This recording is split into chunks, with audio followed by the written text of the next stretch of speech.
Oi, meu nome é Victoria, sou do Rio Grande do Sul, solteira, 30 anos, mulher. Oi, meu nome é Renata, sou de Santa Catarina, solteira, 34 anos, mulher. Oi, meu nome é Mariane, sou de Santa Catarina, noiva, 30 anos, mulher. Nós três somos mulheres, jovens, inquietas e questionadoras. E foi isso que nos uniu aqui. Com o podcast Em Mulher, buscamos juntas dar voz e vez aos assuntos que fazem parte da realidade feminina.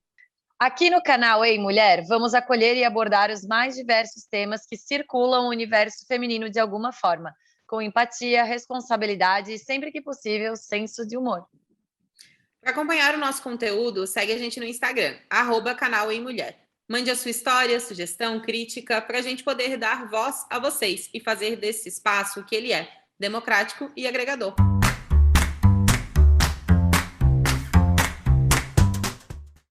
Olá, bem-vindas e bem-vindos ao podcast Em Mulher. Essa semana estamos muito felizes. Foi ao ar na terça, no programa Agitaí, da Gi Pavano, TV Brusque, uma entrevista sobre esse canal. Tá ficando sério, gente. A cada semana que passa, temos mais certeza que vale a pena ter coragem de começar. Sócias, que honra viver essa experiência com vocês. Nós estamos muito chique, né? Nós estamos muito chique. Na última semana, o papo foi bem sério. Recebemos aqui a professora e advogada, a doutora Aline Marques. Ela nos explicou, de forma bem didática, o que são direitos das mulheres e como eles impactam na nossa sociedade. Vale muito a pena ouvir. Lembrando que todos os episódios são lançados às quintas-feiras, pontualmente ao meio-dia. E além do Spotify, Google e Apple Podcasts, estamos também no YouTube. Inscreva-se na sua plataforma favorita para receber notificação sempre que entrar episódio novo. E hoje temos uma convidada diretamente de Belém do Pará, para aprendermos sobre sexo seguro, métodos contraceptivos, riscos e implicações, mitos e verdades. Teremos a presença da doutora Jane Furtado Bedran de Castro, médica, ginecologista, obstetra e laparoscopista. Bem-vinda, Olá! Jane! Obrigada! Jane! Boa noite! Boa noite! Boa noite, Jane! Olá, pessoal! Olá, ouvintes! De acordo com dados de uma pesquisa da Escola Nacional de Saúde Pública da Oswaldo Cruz, o Brasil tem uma das maiores taxas de gestações não planejadas do mundo. Mais de 55% das brasileiras que tiveram filhos não haviam planejado a gravidez. Segundo a pesquisa, que ouviu 24 mil mulheres entre 2011 e 2012. O percentual está acima da média mundial, de 40% de gestações não planejadas.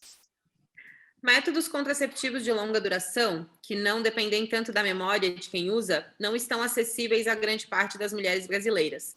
As mulheres em idade fértil, de 10 a 49 anos, que recorrem ao SUS, podem, em tese, escolher entre sete métodos: injetável mensal, injetável trimestral, minipílula, pílula combinada, diafragma, dispositivo intrauterino, o DIU, de cobre, além de camisinha. Também é possível fazer laqueadura, processo de esterilização se a mulher tiver mais que 25 anos ou 2 filhos. No caso dos homens, o acesso é gratuito à camisinha. A vasectomia pode ser feita gratuitamente se o homem tiver mais que 25 anos ou 2 filhos. Mais de 500 mil abortos clandestinos são realizados todos os anos no Brasil, como resultado de umas gestações indesejadas, de acordo com a Pesquisa Nacional do Aborto, dos professores Débora Diniz, Universidade de Brasília, Marcelo Medeiros, UNB, e Alberto Madeiro, Universidade Estadual do Piauí. Médicos e especialistas ouvidos pela BBC News Brasil, em entrevistas sobre o tema, apontaram que mitos que circulam sobre o DIU de cobre também reduzem o acesso das mulheres a esse método contraceptivo de longa duração. É isso, né, gente? Depois eu vou perguntar. No Brasil, né? Depois eu vou perguntar se tem bebezinho que nasce com o DIU na mão, mas depois só. Ou na cabeça. Na cabeça. Enrolado no cabelo. Na cabeça. Na testa. Essa foto eu já vi. Ai, Glória. Antes da gente passar para o nosso, oficialmente, né, para as perguntas mais técnicas sobre o que circunda o tema de hoje, conta para a gente, Jane, o que envolve o trabalho da ginecologia, o que faz, quem que uma ginecologista atende, quando que a gente deve ir? O ginecologista, ele é um médico que fez uma especialidade em ginecologia e obstetrícia, não é desvinculado no Brasil a ginecologia da obstetrícia. Existem algumas subespecialidades que o ginecologista pode fazer depois, né?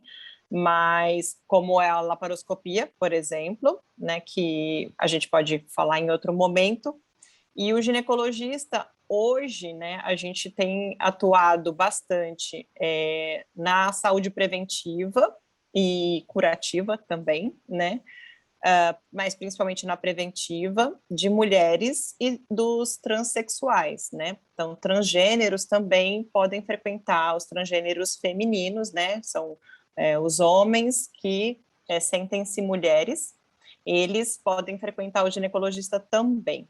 Então, é essa abordagem que o ginecologista atua, né? Desde a idade de 10 anos, 9 anos, às vezes por uma puberdade precoce, né? Às vezes a criança entra numa puberdade precoce e precisa visitar o ginecologista antes do momento que é a menstruação propriamente dita, mas normalmente a mãe, né, leva a criança quando a criança normalmente menstrua, né, naquela fase de primeira menstruação, ou no aparecimento das mamas, dos pelos pubianos, isso vai depender da fase em que aquela criança está de desenvolvimento sexual.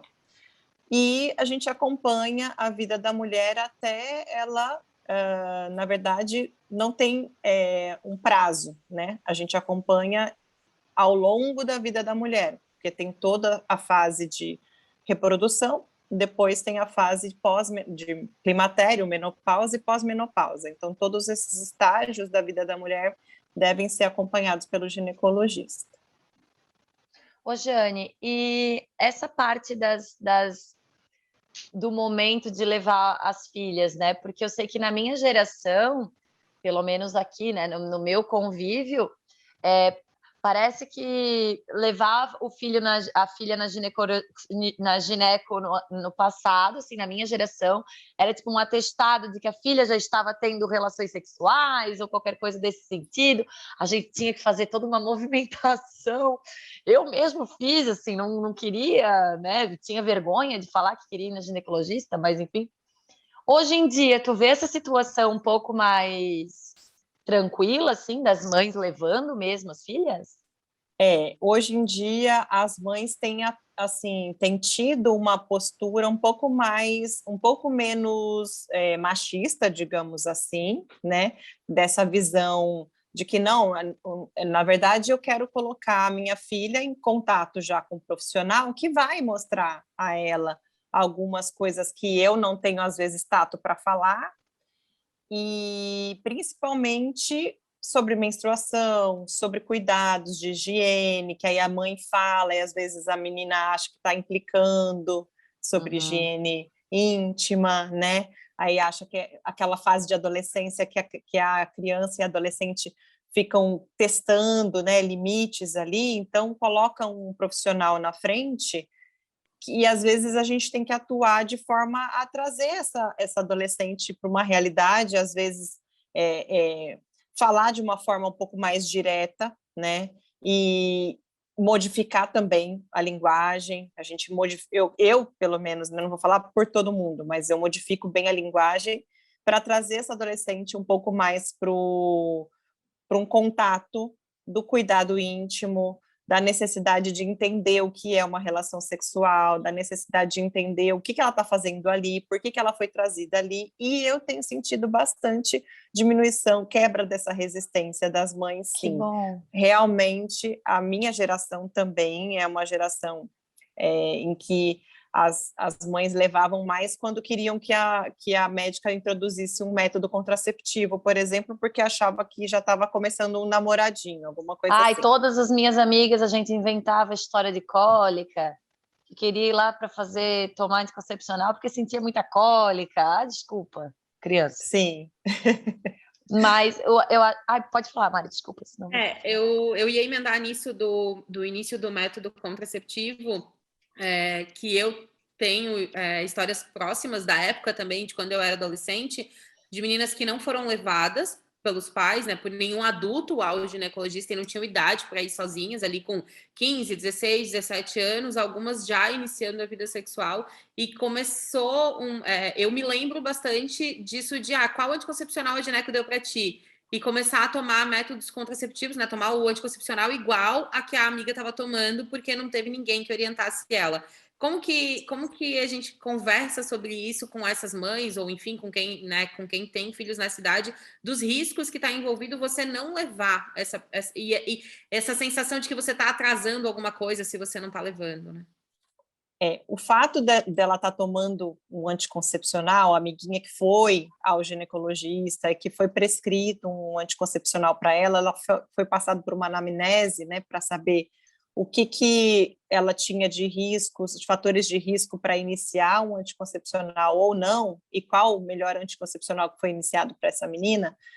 Para uma outra pessoa, né, às vezes ela tem outros fatores de risco. Então, existe uma questão que a Organização Mundial de Saúde levanta, que são os critérios de elegibilidade. Então, os critérios de elegibilidade, eles mostram o que a gente pode, para quem a gente pode iniciar um método contraceptivo sem nenhum tipo de risco, para quem a gente entra e tem um benefício, mas ainda tem um risco relativo, e para quem a gente não pode entrar de forma alguma com aquele método, porque há um risco muito grande. Então, por exemplo, uma paciente, uma diabética, né? Uma diabética tipo 1, não é qualquer anticoncepcional que eu devo passar para ela, né? Uma cardiopata, uma adolescente que venha a ter um problema no coração, eu não posso prescrever certos anticoncepcionais. Então, se ela está utilizando um método que a amiguinha está utilizando e para ela não é adequado, ela pode correr sérios riscos de saúde, sim, né? Além do que, ela pode usar o método erroneamente. Então, são duas coisas que eu acho importantes. Uma é a elegibilidade daquele método para essa menina especificamente, que não passou por uma anamnese médica, e a outra é a forma de uso, que pode estar inadequado, e aí ela está usando um método achando que está protegida e não está. Eu vou dar um exemplo e vou perguntar já, que é um exemplo meu até, e venho muito no ponto do que a Mari falou ali, de usar o que a amiguinha está usando. Sim. Eu fui ao ginecologista muito antes de ter a primeira relação sexual, porque eu tinha algum problema hormonal, e isso foi detectado e me enviaram, né, me encaminharam ao ginecologista. E eu não tô, claro, a gente aqui em casa a gente sempre foi muito respeitoso com essa questão de o médico indicar um medicamento, graças a Deus, né? E eu tinha síndrome do ovário policístico, então realmente não era qualquer método contraceptivo que eu poderia usar. Sim. E ela falou, que bom que tu veio, porque eu tinha 12 anos, eu acho, porque daqui a pouco tu ia tomar o que a tua amiga estava tomando. Tu não ia me esperar. Olha só. E eu lembrei disso quando a Mari falou, porque realmente ia acontecer, porque, né, a gente vai no desespero, né, e realmente aconteceu também na minha sala. Uhum. E sim, eu sofri um leve preconceito por ter ido antes. E eu era bem nova, né? Então, realmente. Mas eu lembrei direitinho do que quando a Mari falou, eu lembrei de mim. Porque é um estigma, né? Ir ao ginecologista continua sendo um estigma para a menina que está querendo iniciar uma vida sexual, e não tem nada a ver, né? Ela precisa, na verdade, cuidar da saúde, ela iniciou uma outra fase da vida sexual dela, e não só sexual em manter relações sexuais, mas e sim o desenvolvimento sexual que ela tem, né? Ela está se transformando numa mulher, e isso é uma mudança, né, muito grande, que ela precisa ter um apoio médico, né? Eu lembro de um outro estigma que depois eu até queria perguntar sobre isso, como que tu recebeu isso também no consultório, quando eles lançaram e começaram a distribuição das vacinas do HPV para as adolescentes e tal. Eu vi eu lembro não faz muito tempo, né? Não, foi em 2014 que entrou no calendário. Isso. E aí eu me lembro de muitas mães e pais vindo à tona dizendo que isso era um absurdo, onde já se viu vacinar adolescentes, crianças tão novas e não sei o quê, é como se fosse incentivar alguma coisa. Eu digo, gente, esse mundo é muito tabuzão mesmo ainda, né? É demais, porque toda vez que a gente quer, assim, até não vou entrar no cunho político, obviamente, mas a gente falar da família hoje, dos valores, né, que está sendo tão discutido por esse governo, e a gente precisa trazer de forma não preconceituosa. A gente trazer a educação sexual para dentro das escolas não é incentivar o adolescente à atividade sexual. Pelo contrário, né? É educar. É educar, informar, né? Informar, exatamente. Porque, cara, depois tu vai ver essa vacina, ela custa quase R$500 a dose, tu tem que tomar 3. Aí se tu aproveita e tu já vacinou tuas filhas, teus filhos, que eu acho que menino também, né? Claro, meninos todo também. mundo. Já vacinou teus filhos, eles já estão ok, sabe? Eu acho tão louco, assim, como as pessoas acham que tudo é incentivo e esquecem que tudo é educação, né? E se não fosse tão relevante, o governo não ia gastar dinheiro com uma vacina tão cara, né? Exatamente. Então, assim, porque essas vacinas, elas são testadas eficácia, né? Assim como a gente tem visto aí muito do coronavírus em relação às vacinações, e essas vacinas em relação à eficácia, né? Para evitar internações, mortes, né? E o HPV, a eficácia foi testada antes do lançamento, porque deu tempo, né? Não é uma doença como o coronavírus, mas deu tempo de testar, fazer todas as fases de teste e passa em mais de 99% de eficácia. Então, da gente pensar que a gente está prevenindo uma doença altamente prevalente no terceiro mundo. Infelizmente, nós somos um país assim em que somos campeões, né, em CA de colo uterino, uma doença com história natural de 20 anos. Não dá para entender por que a gente consegue ainda ter o número de pacientes que nós temos com prevalência, né? Incidência, na verdade, início de diagnóstico todo ano, todos os anos, ainda sendo uma doença altamente prevalente. Sendo que é uma doença, assim, de diagnóstico lento, ela progride lentamente, dá para fazer diagnóstico precoce. E tem o preventivo. E provém de DST. E tem o preventivo, né, para fazer, que é um exame barato, entre aspas, né, e que tem no SUS. Tem no SUS, né, que tem gratuito. Exatamente. Eu queria entrar nesse ponto da educação sexual, porque a gente tem, quando a gente fala em educação sexual, tem esse tabuzão que a Renata falou, que é de, nossa, vão lá na escola ensinar as crianças a transar, vão incentivar, a professora vai chegar com um baralho de Kama Sutra, botar em cima da mesa, é quase isso, né, que pensam quando falam de educação sexual, é nessa linha.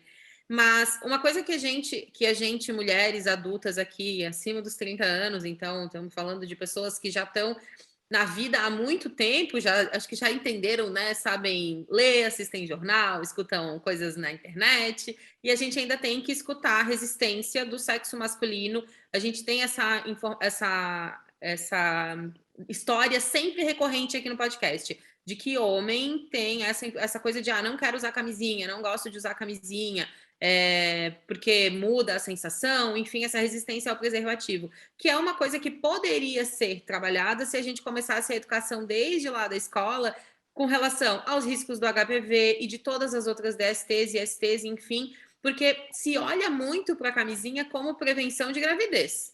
E aí, o que o cara faz na hora? Ele pergunta, tu toma pílula? Se tu tomar pílula, eu não vou usar a camisinha. Mas, além, né, da gravidez, o que mais está envolvido no uso do preservativo, enfim, e que riscos envolve o não uso dele, né, além da gravidez? Uhum. Então, aí a gente entra nas ISTs mesmo, né, que antes eram chamadas de doenças, mas nem sempre são doenças. Doença é algo que tem sinal e que tem sintoma. Infecção nem sempre tem sinal e sintoma. Ela tem, a IST virou IST porque, às vezes, eu sou transmissora, mas eu não tenho sinal e sintoma nenhum. Eu estou aqui rígida e estou transmitindo ali assintomática, né? E eu tenho uma IST, uma infecção, né, por transmissão sexual. E aí, nesse caso, a gente tem o preservativo, né, principalmente o masculino, que é o mais utilizado do que o feminino, né, como uma barreira muito importante. E a gente entra nas ISTs, assim, vamos lá, candidíase não é IST, tá? A Gardnerella, que é uma bactéria que dá um mau cheiro após a menstruação ou após o coito, não é IST. Algumas outras infecções que a gente pode falar também aqui não são IST, mas gonorreia é IST e causa esterilidade depois, né, para aquela mulher, pode interromper uma intenção dessa mulher de engravidar futuramente, porque pode ascender pelo colo do útero, pode ir até a trompa e bloquear, obstruir as trompas, né? A clamídia, que é outra bactéria, que também é uma IST, pode ser transmitida e é prevenível com o uso do preservativo. O próprio HPV, né, apesar de que o HPV, a gente não tem a transmissibilidade por objetos, mas tem por todas as vias sexuais, mesmo a manual genital, oral genital, anal genital, todas essas vias eu posso adquirir o HPV, porque o HPV é um vírus que pode dar na orofaringe, pode dar na boca, na língua, né? Pode causar câncer nesses lugares também. É menos frequente, mas pode dar. Então, o HPV é um pouquinho mais difícil, por isso que é tão importante a vacina, mas ele é um pouquinho mais difícil da gente prevenir só com o uso do preservativo, por todos esses contágios aí que eu acabei de mencionar. E falando do HIV também, né, o HIV, a sífilis, que é uma doença secular, né, também dá para ser prevenida usando o preservativo. E são essas, basicamente, assim, as mais importantes que eu estou enumerando aqui. Eu acho que são muito importantes da gente lembrar que são preveníveis, né, e passíveis da gente não adquirir utilizando apenas o preservativo. Eu acho que além, Mari, da gente ensinar para o menino e mostrar foto de coisa feia, porque é só assim que eles vão entender, porque é assim que eu faço no meu consultório, e é assim que você choca. E o choque, ele é importante. Para a criança, para o adolescente, o choque é importante. Porque senão ele acha que está muito distante da realidade dele. Ele não vai, às vezes, atuar em prol de uma defesa se ele não achar que aquilo lá que o pênis dele vai ficar daquele jeito, entendeu? Então, o que acontece? Além da fotinho que tem que mostrar, a gente precisa atuar também mostrando para o menino se masturbar com a camisinha. Qual o problema dele? Ele não quer tocar o pênis? Ele se masturba também com o preservativo, para já ir sentindo que não tem nada a ver com esse negócio de sensibilidade. Então, a gente já incute na cabeça do menino, já que é dado, né, pelo SUS gratuitamente, eu não vou precisar ir na farmácia comprar o preservativo, eu pego, levo um bocadinho para casa e uso durante a minha masturbação. E já vou aprendendo a desestimular essa ideia de não usar o preservativo. Então, eu acho que também pode ser estimulada essa parte durante a educação sexual. Inclusive, em terapia sexual, a gente fala bastante sobre isso. Sobre o estímulo peniano com a presença do preservativo. Para já acostumar. Isso, E para já acostumar. Que, Vicky, repete. Nunca tinha escutado essa questão da masturbação com camisinha para ser sensível, para te perder essa falta de sensibilidade, né? Sim. Entre aspas, porque, né? Ô, Jane, e a consequência de uma IST, do HPV, enfim, na mulher e no homem são diferentes? Por exemplo, na mulher pode causar esterilidade, ou como tu citou ainda há pouco, né? No homem tem isso também? No homem, algumas ISTs podem causar esterilidade, sim. Não esterilidade permanente, porque enquanto a gente tem a trompa ali que tem um conduto pequenininho, que se obstruir e fechar, estenosar, né, ficar fechadinho, não vai passar o espermatozoide para encontrar com o óvulo e não vai vir o bebezinho para dentro do útero. Então, nesse sentido, a nossa esterilização ela é permanente. Tem outros métodos para a gente conseguir engravidar sem ter que ter a passagem pela trompa, mas são todos artificiais, né? Por fertilização in vitro. Já o homem pode alterar a contagem de espermatozoides. Então, na hora que a gente faz, por exemplo, um espermograma, que é uma análise do espermatozoide, a gente também verifica a cultura. Faz uma cultura do espermatozoide para ver se ele está infectado com algum tipo de bactéria. Na hora que a gente vê que tem uma bactéria ali, precisa ser tratado, porque às vezes é a única causa daquele espermatozoide estar... Existem formatos, né? O formato do espermatozoide, que é aquela cabecinha com o flagelo atrás, e aí esse formato ele pode ser modificado, ficar só a cabecinha ou só o flagelo, e ele pode modificar também velocidade. Ele pode ficar nadando sozinho, parado, ou ele pode ficar lento e não chegar onde ele tem que chegar. Então, a mudança de forma, que a gente chama de morfologia, e mudança de aspecto de velocidade também, que a gente chama de capacitação. Eles não chegam até onde eles têm que chegar, então não fertilizam também. Não é permanente, mas é uma infertilidade que afeta. E, assim, uma doença sexualmente uma doença, agora chamando de doença mesmo, por ter o sinal e sintoma, que é muito importante para a mulher, é a doença inflamatória pélvica. Quando a gente desenvolve, por exemplo, por uma gonorreia ou uma clamídia, uma infecção que está subindo do colo do útero, vai para dentro do meu útero e vai para a trompa e pode chegar ao meu ovário, pode criar um cisto cheio de pus, estourar dentro da minha barriga, vira uma cirurgia de emergência. Então, é uma doença grave, né? O estágio 4 da doença inflamatória. Então, tem várias repercussões, né? Não é uma repercussão simples de, não, eu nunca quis ter filho mesmo, não tem problema ficar infértil. Na verdade, tem todas essas outras repercussões, né? Sim. Além do fato da gente pensar que um HIV, ele é para a vida, né? Ui. Também. É muito triste, tá louco. Uma coisa que você falou quando estava falando dos meninos ali, dessa coisa de, tá muito distante da minha realidade e tem que chocar, só essa é uma coisa que a gente tem que lembrar, né? A IST, a DST, ela não tem cara. Eu acho que isso é existe, eu lembro de um estigma quando eu era mais nova, isso é uma coisa que já caiu na minha percepção, mas eu tinha esse estigma de que pessoas com aparência de menos higiênicas, de alguma forma, seriam as que me transmitiriam. Mas aquela pessoa parecida comigo, né, limpinha, que se cuida, ela não teria. E era como se o HIV nunca pudesse chegar em mim, porque eu estava muito distante dessa realidade, e não é bem assim, né? Não, com certeza não. Eu esqueci de falar da herpes. A herpes é muito frequente e é uma IST. A herpes genital, né? Não herpes oral, labial, nasal.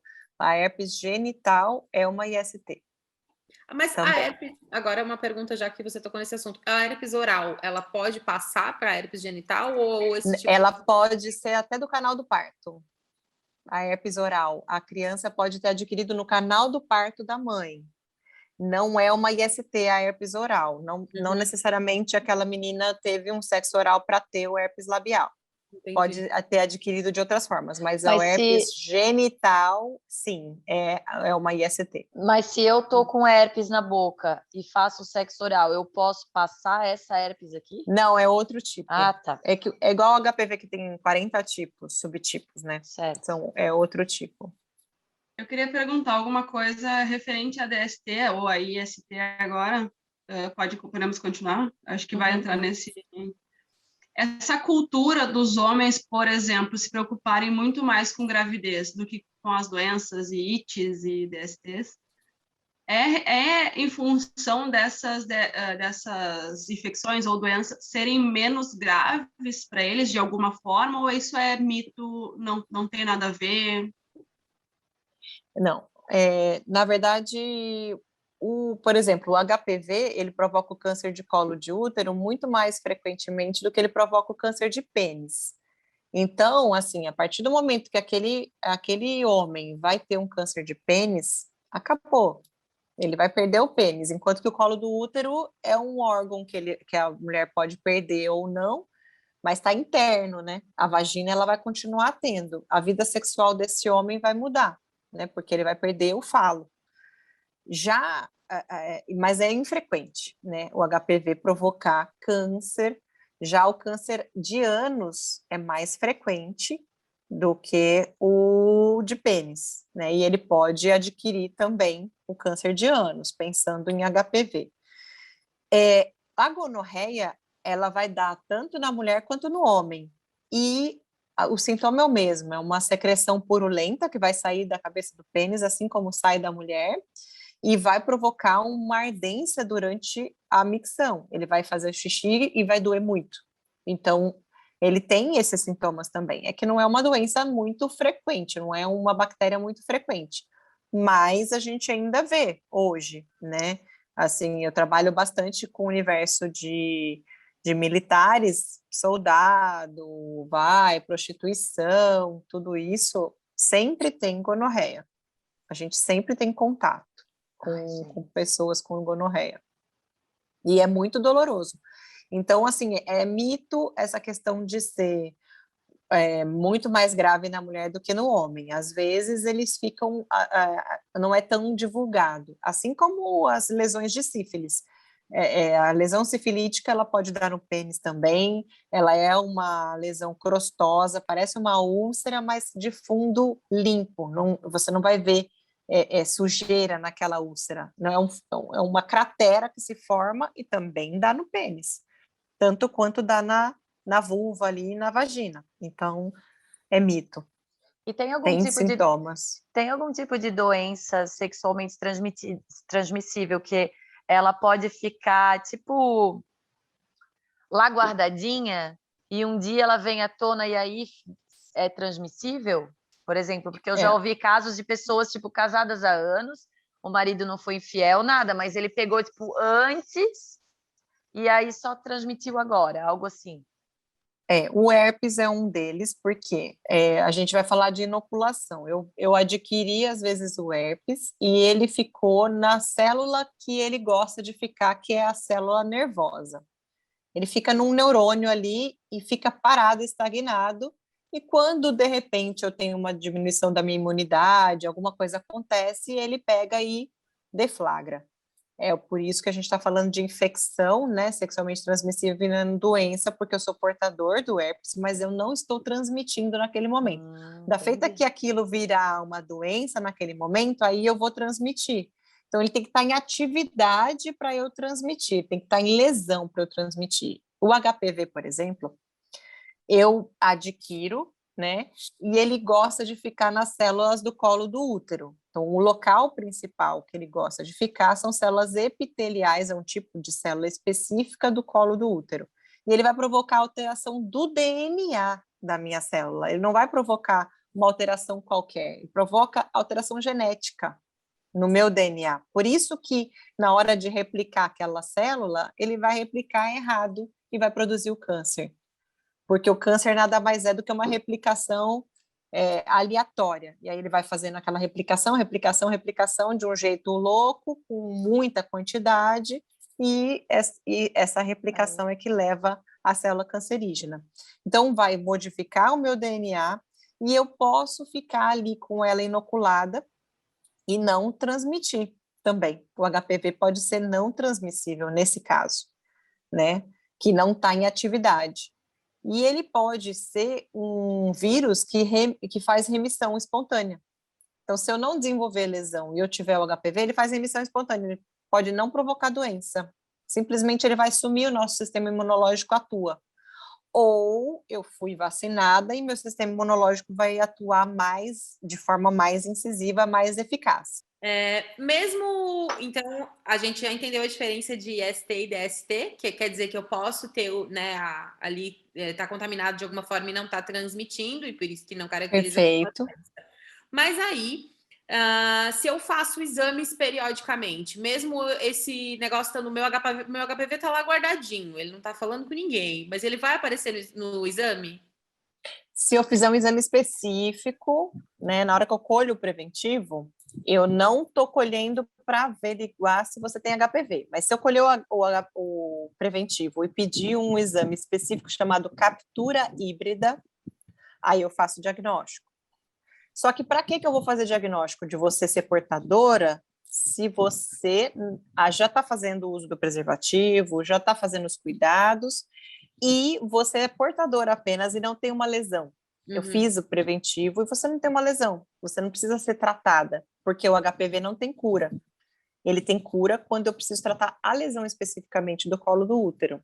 Entendi, eu trazo a lesão, mas eu não me livro mais dele ele vai ficar. Ele vai ficar ou ele vai fazer uma remissão, né? Na hora que a gente vai fazer periodicamente os preventivos, e eu vou vendo que não está desenvolvendo nenhum tipo de lesão, por isso que tem essa periodicidade do exame, eu vou averiguar que você não tem, na verdade, uma doença ativa, não está desenvolvendo nenhuma lesão. Mas não só do HPV, pensando em todas nas DSTs e ISTs mais comuns ou as mais transmissíveis, e pensando num cenário que a pessoa não tem parceiro fixo, ela tem múltiplos parceiros, em que periodicidade ela precisa fazer, tanto homem quanto mulher, que tipo de exame? Aquela pessoa que tem uma vida sexual, digamos assim, não vou falar em promiscuidade, que hoje em dia eu acho que essa palavra não cabe em momento algum, né? É uma palavra que ela deveria ser abolida, na verdade, porque a gente tem que ter liberdade sexual, mas tem que ter responsabilidade com o nosso corpo e com o corpo do parceiro ou da parceira. Então, a partir do momento que eu tenho uma relação sexual desprotegida e troco de parceiro para outro parceiro, eu acredito que seja viável se eu vou ficar com aquele parceiro ou se eu pretendo, né, manter uma relação desprotegida com todos esses parceiros, eu preciso fazer pelo menos a cada 3 meses. Agora, eu estou numa roleta russa, né? Eu estou atirando aqui, eu estou com um revólver na minha cabeça e dando vários disparos aí, na hora que eu acabar e disparar uma doença, vai disparar, não tem o que fazer. Porque se eu tenho múltiplos parceiros e não estou me protegendo com nenhum deles, não adianta nada fazer a cada 3 meses, ou a cada 1 mês, ou a cada troca de parceiro, eu fazer a minha prevenção, porque eu realmente estou desprotegida.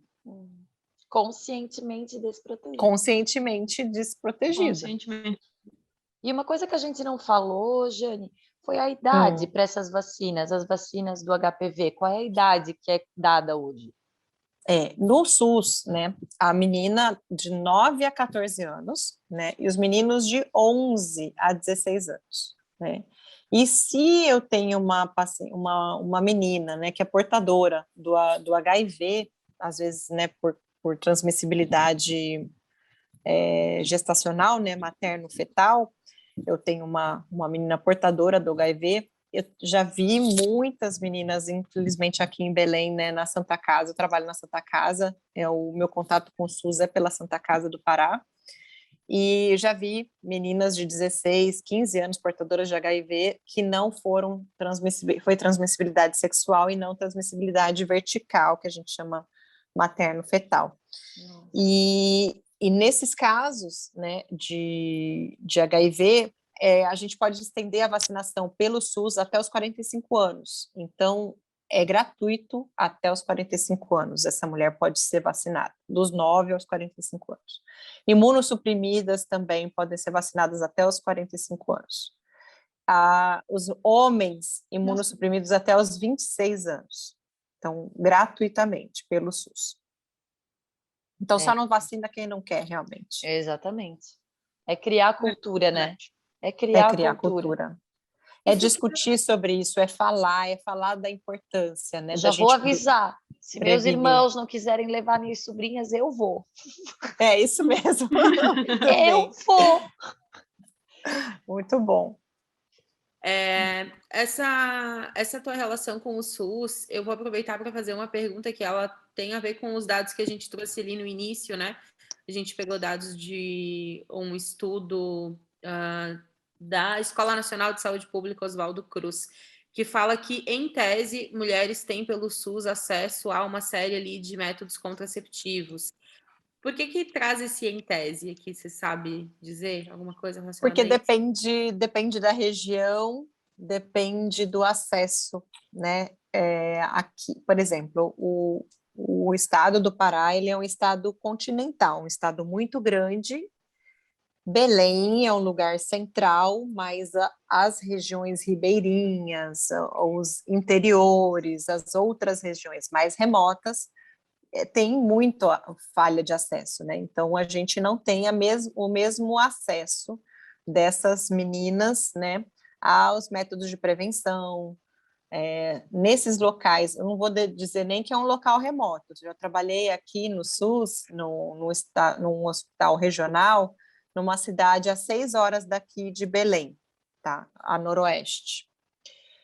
Essa cidade era uma quantidade de violência à criança, né? Então, estupro e casamentos consentidos pela mãe, né, de crianças de 10, 11, 12 anos.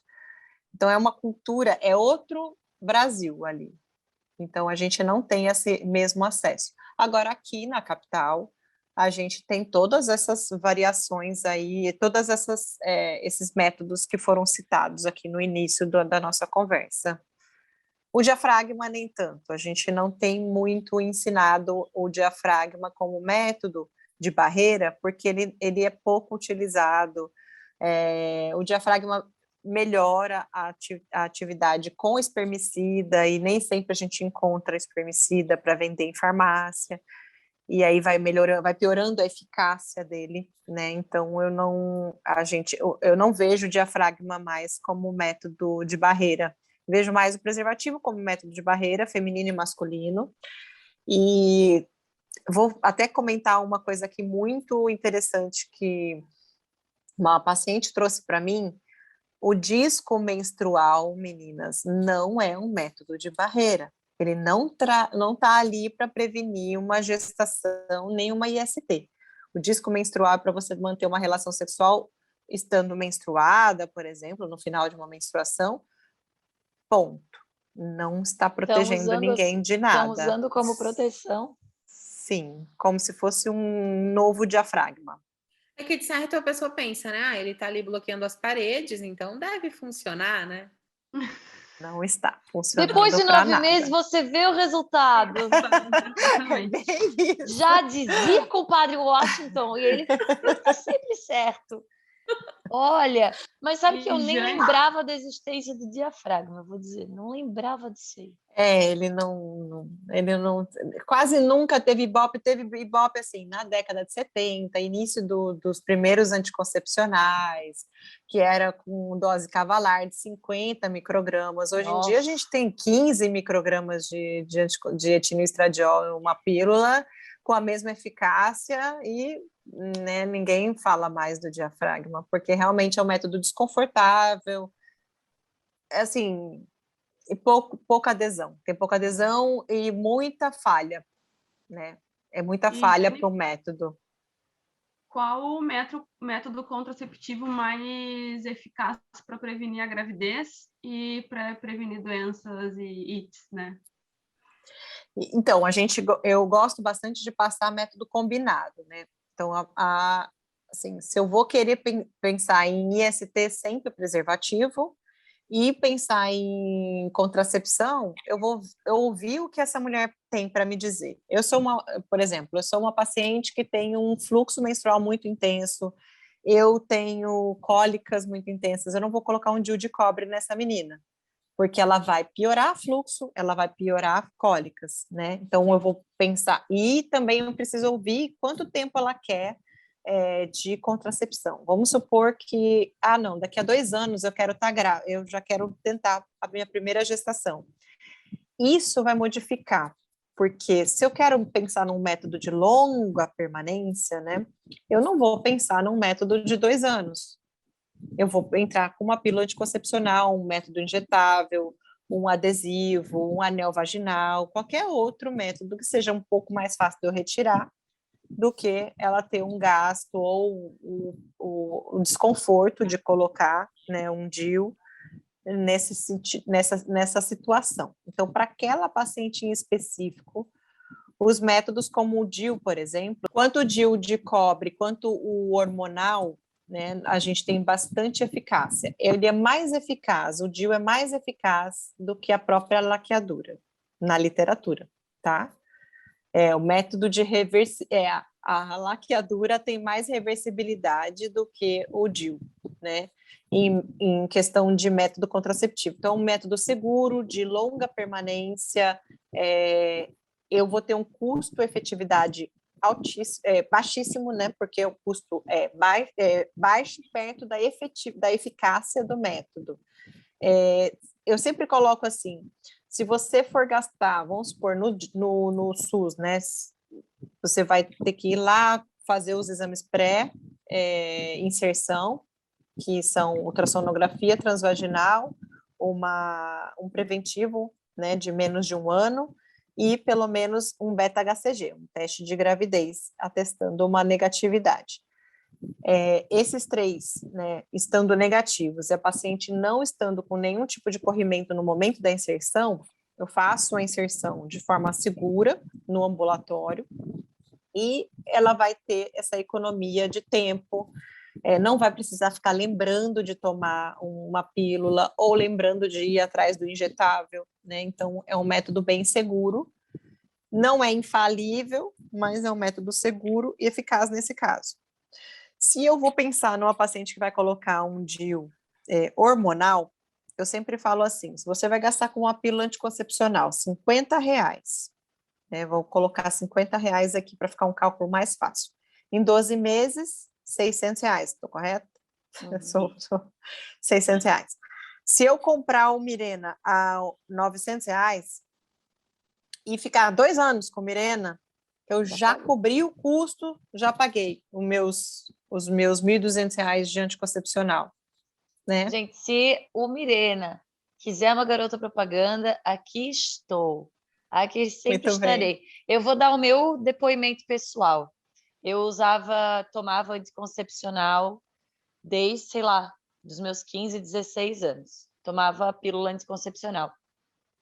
E lá pelos meus 25, 24 anos, eu comecei a ter muitas, mas assim, não era qualquer dorzinha de cabeça, não. Eu tinha muita enxaqueca, muita enxaqueca. Eu fui atrás de todos os médicos que vocês podem imaginar. Eu tomei ansiolítico, eu fiz fisioterapia aqui no meu pescoço atrás, tudo que eu tomei garrafada, fui na benzedeira, tomei chá, tudo que vocês, juro, tudo que vocês podem imaginar, eu fiz. Estavam quase exorcizando a menina. Quase. Eu tinha enxaquecas diárias. Aí um dia eu não sabia mais viver sem dor de cabeça. É isso. E aí um dia eu estava voltando do show da Sandy, nunca vou me esquecer, voltando de Curitiba, e minha amiga falou assim, cara, depois que eu parei de tomar anticoncepcional, nunca mais tive dor de cabeça. Foi a primeira vez que eu fiz o link entre uma coisa e outra. Cara, naquela semana eu fui atrás de uma médica, eu sabia de uma amiga minha só que tinha Mirena, uma só. Liguei para ela e falei, fulana, como é que é? Não, é assim, beleza. Fui na médica, falei, eu quero botar isso aí, porque eu não quero mais tomar anticoncepcional, porque eu tenho certeza que a minha dor de cabeça é do anticoncepcional. Só que eu não queria ficar sem contracepção, porque eu sou muito medrosa. E eu tenho 34 anos e ainda tenho medo de engravidar na adolescência, sabe aquela coisa? Aí, cara, eu botei o Mirena, eu fiquei 2 semanas com muita dor de cabeça. E nunca mais. Eu tô 5 anos, semana que vem vou botar um novo. E assim, nunca mais. Eu não sei se a dose, até é isso que eu queria te perguntar, a dose hormonal é diferente, age diferente no corpo? Como é que é? O Mirena, né, especificamente, ele é uma dose como se fosse de 2 comprimidos de uma cartela de 28. Nossa, 10%. Por mês. Trabalho de 28 com 2. Sim, sim. E ainda o fato de ter o corpo estranho ali no útero que vai impedir duplamente, né? Ah, sim. E reduzir o fluxo, né, Renata? Não, nem menstruo mais. Nem tem regra fluxo, aqui. nem menstrua. Não Então, tem. não sabe mais E o nem. risco de não. E É a reduz o vida risco de não ter. perfeita! É a vida perfeita. Mas eu ia te dizer, tem algum mal para a saúde não menstruar dessa maneira por causa do Mirena? Ou gente que emenda a cartela, enfim.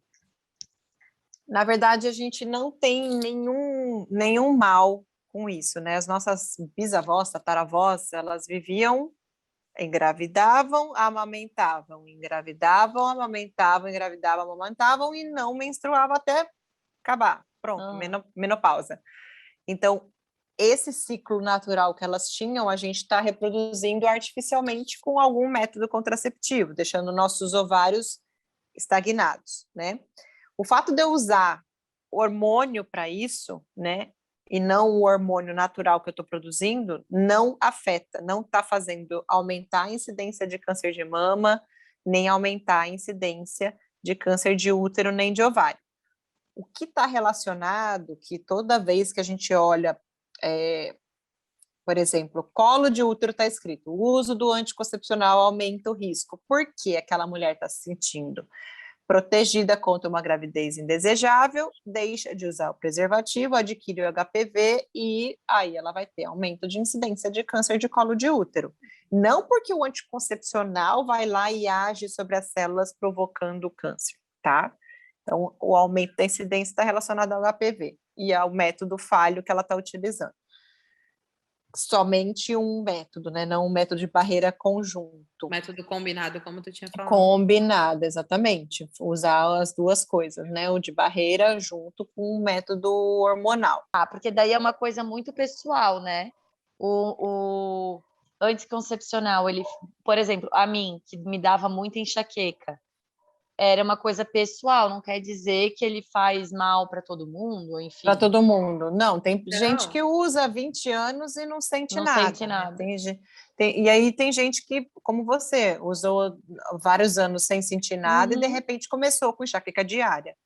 Eu também comecei com enxaqueca diária até aparecer esse dia aí com a enxaqueca com aura, que a gente chama que é uma enxaqueca perigosa, né? Essa enxaqueca, ela é realmente um pré-acidente vascular, pode acontecer, né? Então, tem que interromper o método. E é bom ir se observando, e aí, né? Sempre. A gente volta para aquele papo da amiguinha, né? Que já pensou se ela tem um fator trombótico, ela tem um risco... ela tem um risco, ela tem lá no sangue dela um fator trombolítico desconhecido, e ela começa a usar. E aí são os casos de trombose que a gente ouve aí, porque aumentou, porque a pessoa teve, porque usou anticoncepcional, será que foi investigado adequadamente, né? Então, é por aí. Tem uma pergunta sobre isso que a gente estava falando de inibir menstruação e tal, menstrua, não menstrua, né? Dá para engravidar menstruada?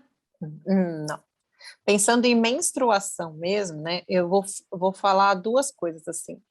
Uma é a menstruação, que nós chamamos de menstruação porque é a forma como nós todos denominamos um sangramento num período X, mesmo que seja pela privação do método contraceptivo que eu estou usando. Então, por exemplo, estou usando um hormônio que está deixando um platô de hormônio no meu organismo. Esse platô, de repente, é cessado com a privação dele naquela pausa, de 7 dias, de 4 dias. Essa pausa faz com que o meu endométrio, a camadinha interna do útero, descame. E isso não é um sangramento menstrual. Mas podemos chamar de menstruação, não tem problema nenhum. Mas é um sangramento por privação do método que eu estou usando, tá? Esse sangramento por privação de método contraceptivo, se eu estiver utilizando de forma errada o meu método contraceptivo, se eu não entendi o que o meu médico explicou, se eu estou fazendo a pausa de forma errada, eu posso engravidar, porque eu posso ovular. Entendi. Agora, menstruação mesmo, né, que é aquela que eu não estou usando nenhum método contraceptivo e eu tenho o meu ciclo hormonal e eu vou ter o meu período ovulatório e após esse período ovulatório eu tenho uma baixa de todos os meus hormônios e vou apresentar a menstruação, que é a descamação das minhas células ali do útero, levando então a uma queda hormonal muito grande, eu não tenho como ter uma ovulação nesse momento de queda hormonal. Então, nesse momento, pensando que eu já tive a minha ovulação e eu estou na queda hormonal, é impossível engravidar na menstruação.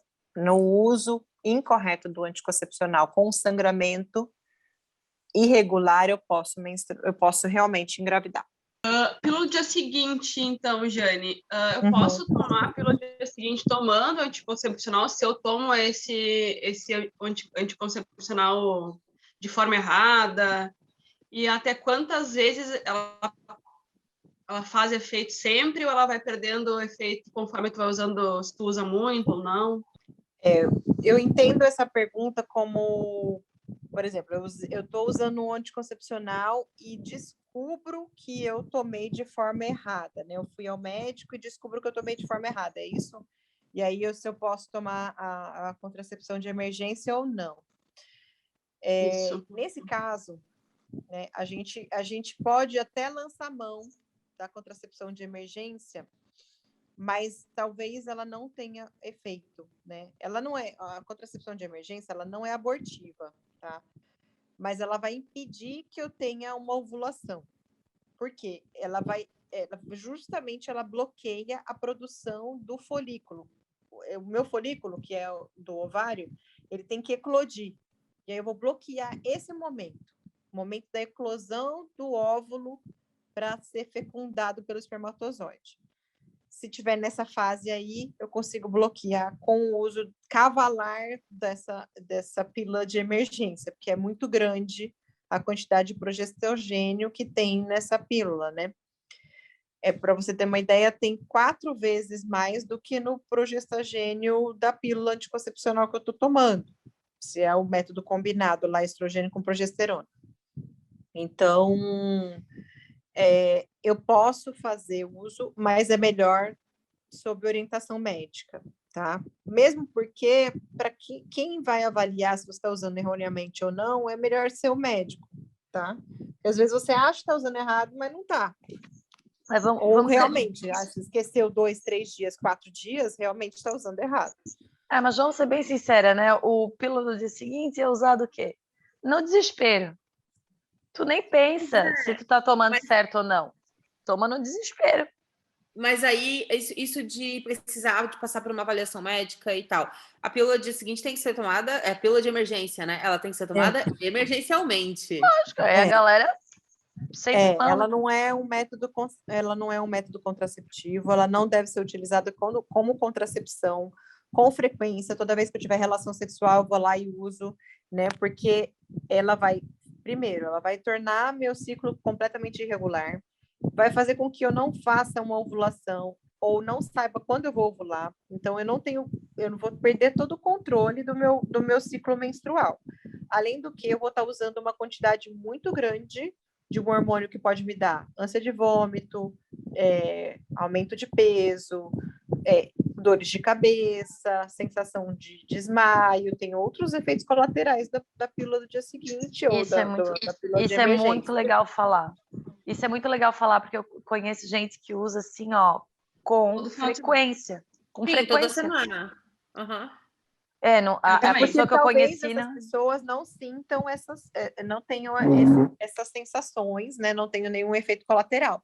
Mas não é um método infalível, né? Só que tem coisas que acontecem ali dentro, né? Quando sentir alguma coisa é porque já explodiu. Exatamente. Ela está usando um método errado e ela está usando um método que tem falha e pode estar agredindo o organismo dela, realmente. Está fazendo um ciclo completamente irregular e ela perdeu o controle. E perdeu até o controle de fazer o método correto, porque às vezes ela não vai saber quando ela vai menstruar.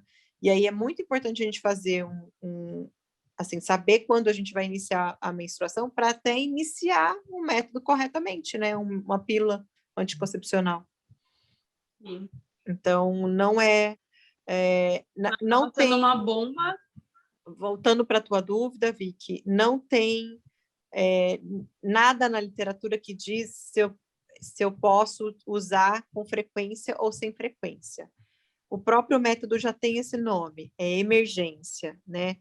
Tem que ser usado até 72 horas, no máximo, do coito, né? Não posso usar mais do que 72 horas daquela relação sexual, tanto é que em caso de violência contra a mulher, a gente faz no SUS, né, para aquela mulher, a pílula de emergência é feita para elas, né, até 72 horas. Se ela procurou ajuda para denunciar ou para investigar, Entendi. se ela tem alguma IST ou alguma coisa.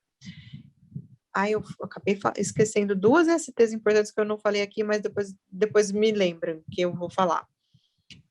Que fazem parte do manejo no momento da violência sexual. Essas, no momento que ela vai e procura, né, a gente, se passou de 72 horas, a gente não faz mais, porque não vai ter eficácia e possivelmente, se for para ela engravidar, ela vai engravidar. Vai ter tido o pico ovulatório já.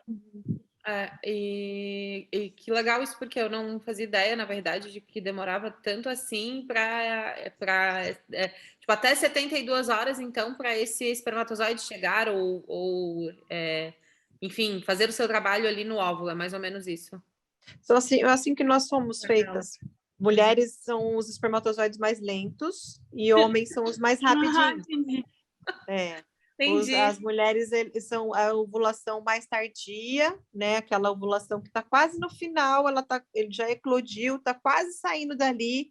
Aí o espermatozoide lentinho chegou lá devagar e fez o trabalho dele. Depois de 9 meses a gente vê o resultado. Vê o resultado. Gente, esse é o lema da Renata, não viver isso, né, Renata? Não viver. Jani, tu entrou num assunto agora que a gente já falou em vários episódios aqui do podcast. Esse podcast, ele nasceu acho que na essência dele, para a gente falar sobre direitos da mulher e situações que a mulher é submetida em relacionamentos ou na sociedade que a gente acredita que precisam mudar, né? E nós já tivemos episódios aqui sobre violência sexual e sobre direitos da mulher. Tu falaste agora dessa situação de violência, né, de estupro, enfim, que ela pode procurar a ajuda do SUS. Como que é o atendimento ginecológico de uma mulher numa situação dessa? E ela tem acesso ao quê? Direito a quê? Quando a mulher ela procura, né, a mulher ou a menina, né, no caso adolescente, ela procura um serviço, normalmente ela tem que procurar um serviço de referência, né?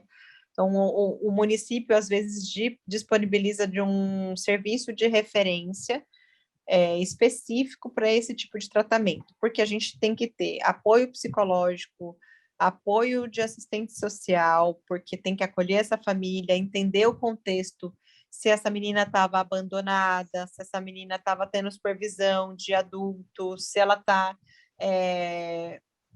indo e vindo sem nenhum tipo de, enfim, apoio, né? Ou sem ninguém saber para onde ela vai, com quem ela vai, onde ela está. Então, o assistente social entra.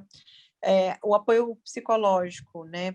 Porque às vezes ela está abalada emocionalmente, muitas vezes está abalada emocionalmente, né?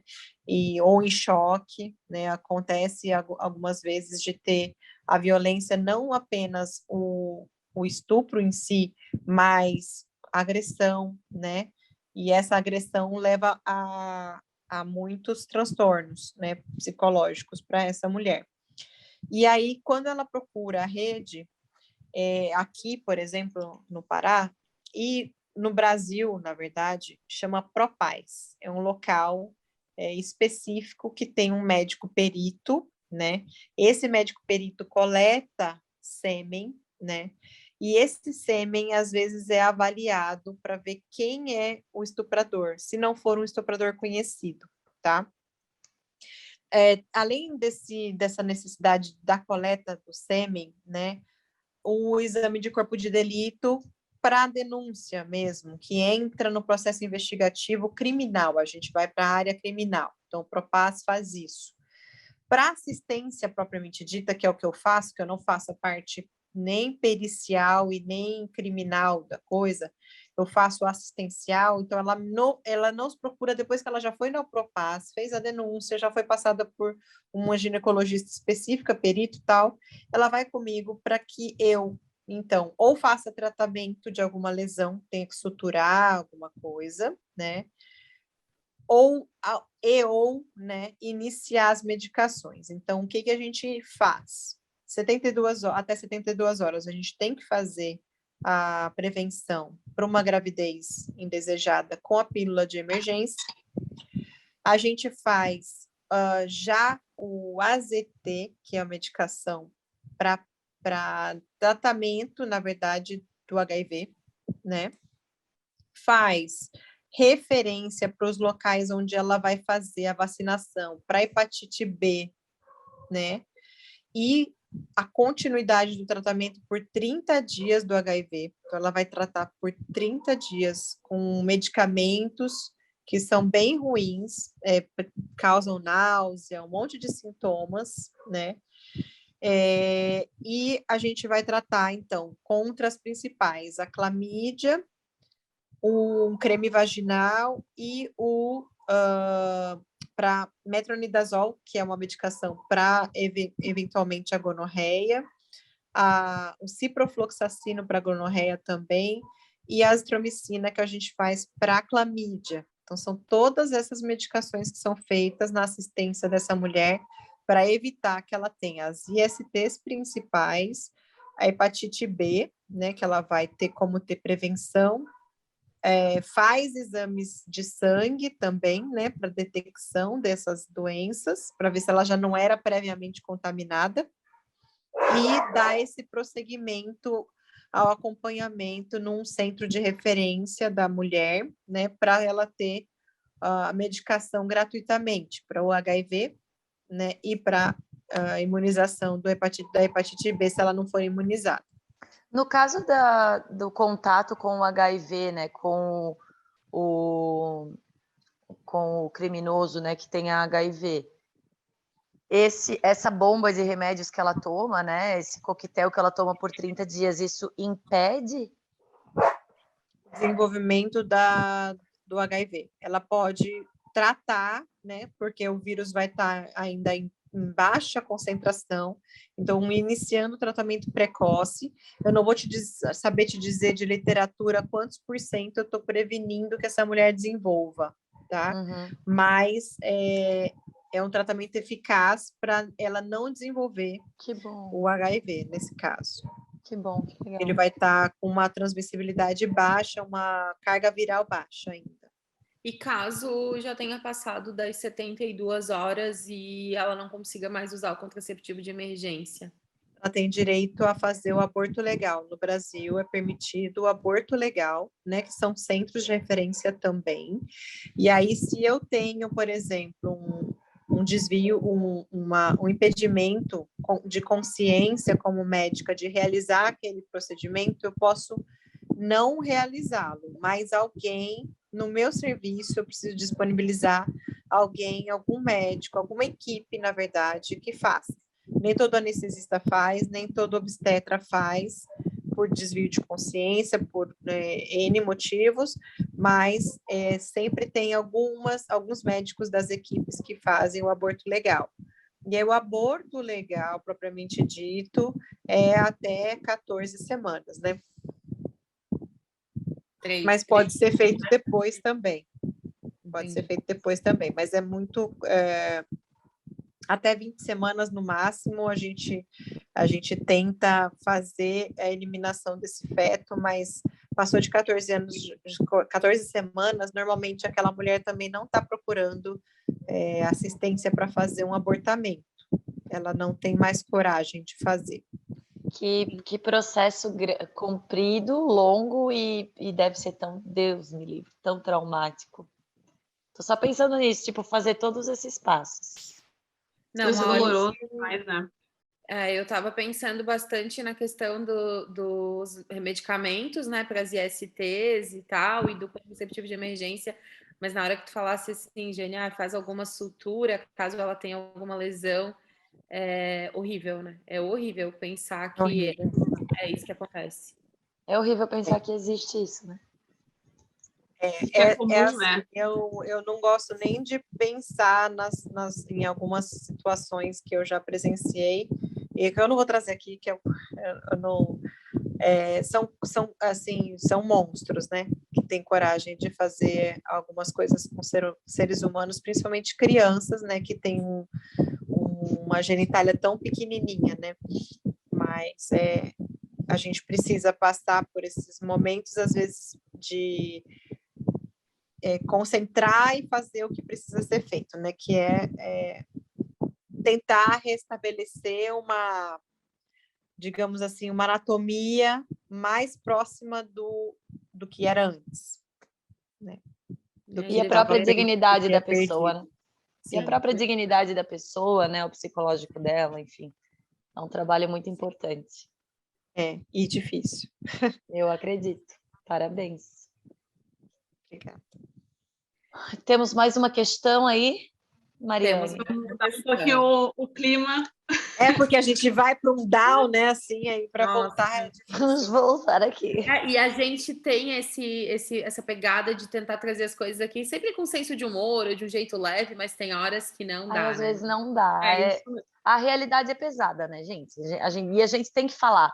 Porque sabe o que eu vejo muito, inclusive, de pessoas que ouvem a gente, mas de muitas pessoas que não têm coragem de ouvir, porque as pessoas não querem ouvir o que acontece ali fora. Elas não querem ouvir que tem crianças passando por isso, em contato com monstros, sabe? Porque na realidade delas não tem, então elas preferem manter distância, sendo que é tão importante a gente acolher isso, né? E saber que existe e acolher. E assim, extremamente muito importante a gente também lembrar que tem monstros dentro de casa, né? Que nós estamos colocando esses monstros em contato com os nossos filhos e com os nossos parentes, e a gente precisa estar sempre atento, né? Então, eu não vou deixar o meu filho ser cuidado por outra pessoa estranha, né? Eu não vou estar com um olhar desatento, né? Tem um Instagram que eu gosto muito, chama Meu Corpo, Meu Corpinho. Ela ensina muito como que tira um pouco desses tabus da gente falar sobre sexualidade com a criança perguntar da onde eu venho, que sementinha, como que eu sou, que eu sou, né? Ou então, quando eles começam com curiosidade, né? O que é isso? Por exemplo, meu filho está com uma fase de querer ficar dando tapa na bunda. Eu vou dar tapa no teu bumbum. E a gente falar, né, com naturalidade, o que pode, o que não pode, aonde pode tocar, quem pode tocar aquele órgão daquela criança, né? Então, tudo isso precisa ser abordado, a gente precisa estar de olho, precisa estar muito atento, né?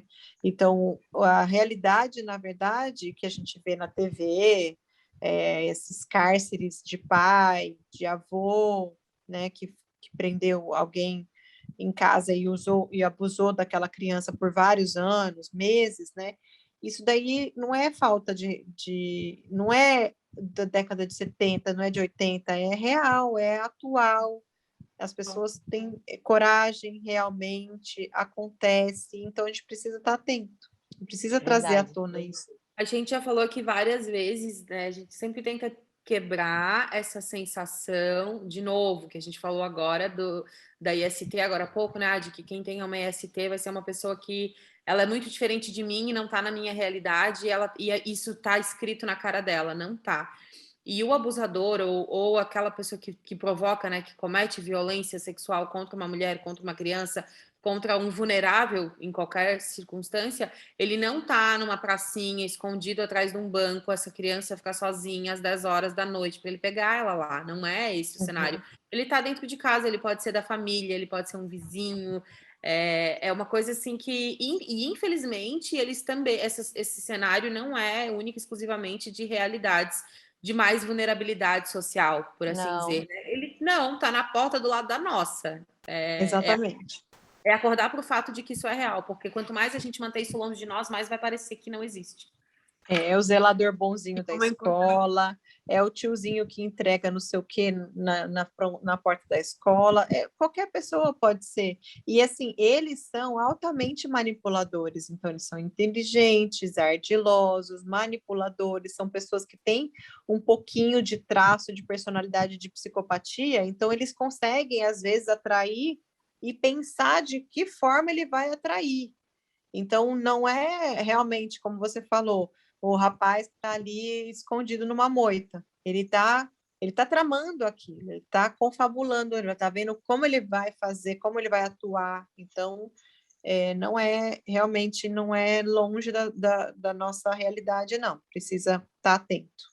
Fiquemos atentos e alertas. Gente, a gente precisa terminar esse programa, só quero dizer isso para vocês. Vamos lá. O que mais que nós vamos falar? Já está com 1h20 já.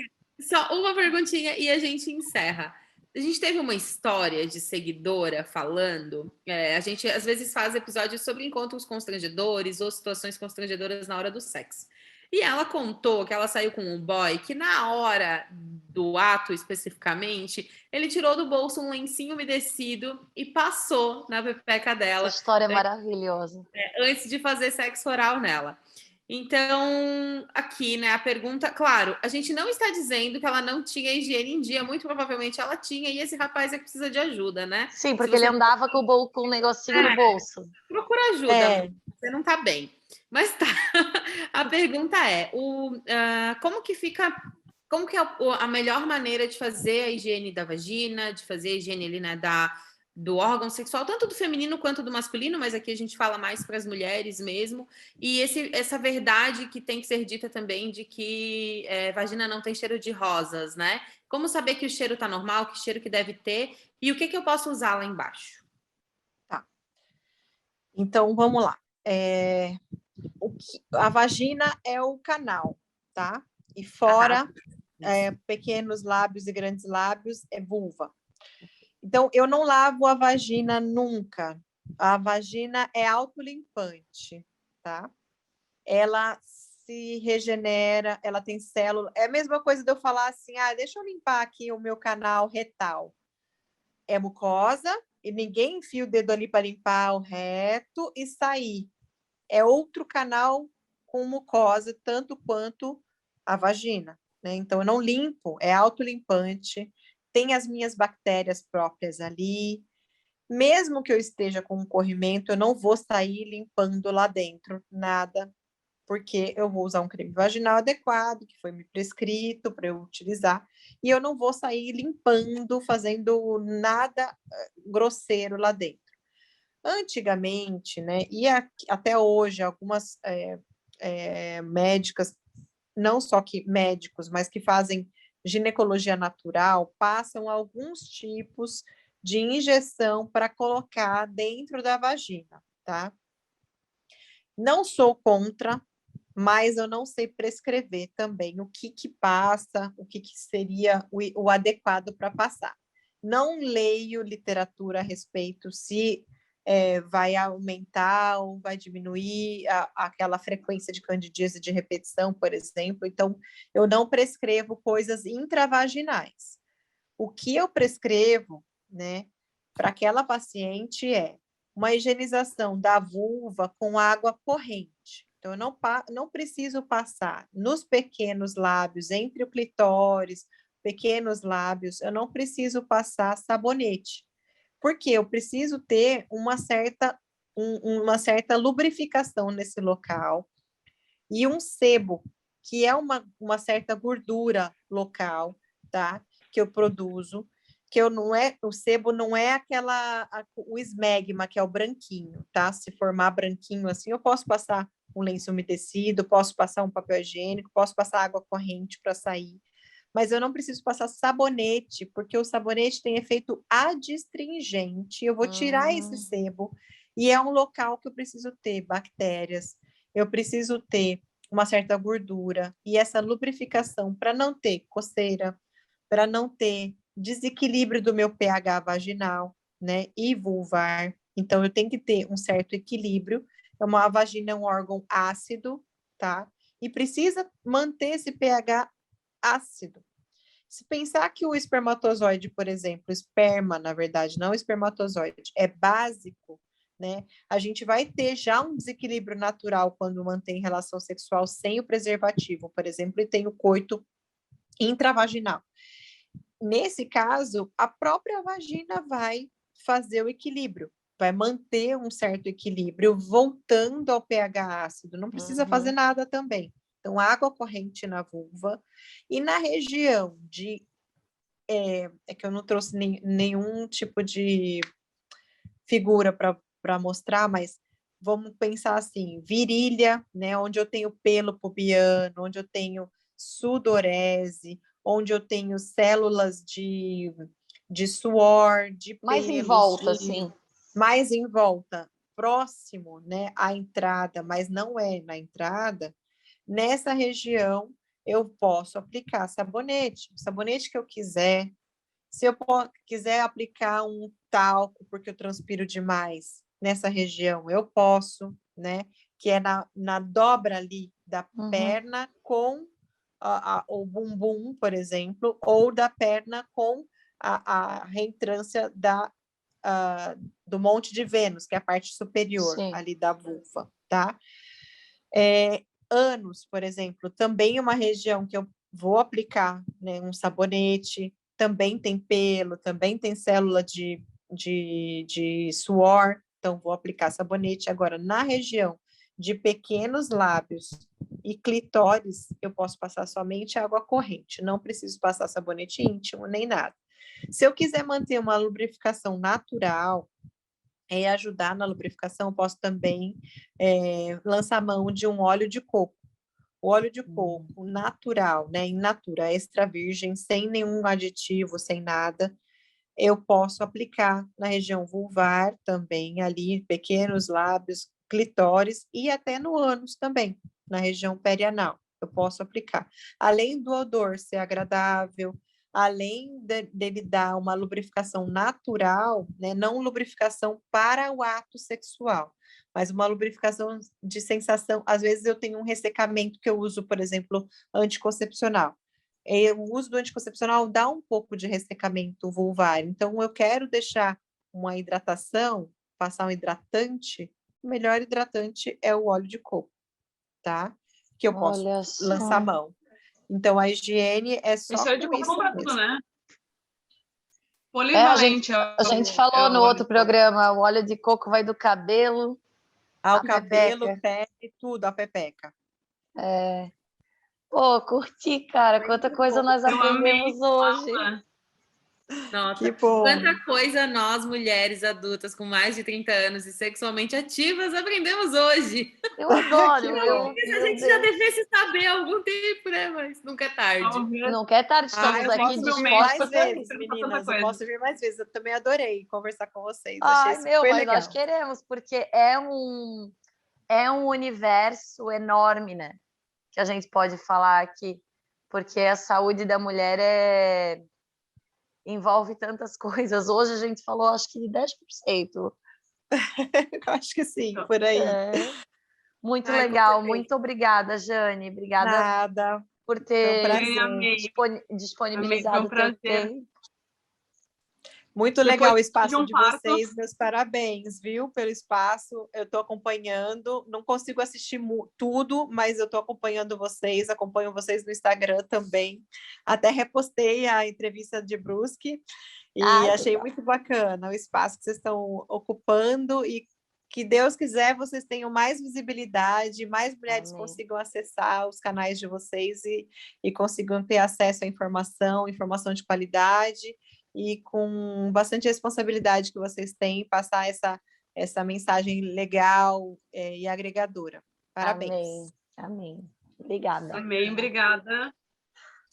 Obrigada, Jane. Muito obrigada pela tua disponibilidade, teu tempo, conteúdo, pelo trabalho que tu desempenha também e a responsabilidade que tu tem com esse trabalho, o cuidado, o amor que tu tem, né, pela profissão e esse cuidado com as mulheres. A gente às vezes fala aqui, né, que como é difícil e como a cada lado que a gente olha tem alguma coisa que acontece que faz com que a gente fique, mas isso é porque eu sou mulher. Então, ser acolhida e bem acolhida por uma profissional é super importante, e principalmente quando a situação é mais delicada. Então, obrigada trabalho que tu faz com tanto amor.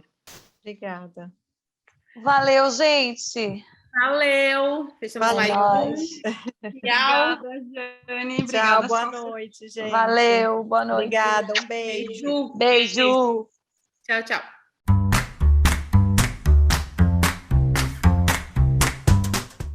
Se você concorda, discorda, tem informações que possam ajudar na nossa discussão ou quer contar a sua história, nos encontre através do @canal Ei Mulher, que juntos vamos evoluindo um pouquinho mais todos os dias. Um abraço. Valeu, galeris. Tchau. Beijo. Beijo. Tchau.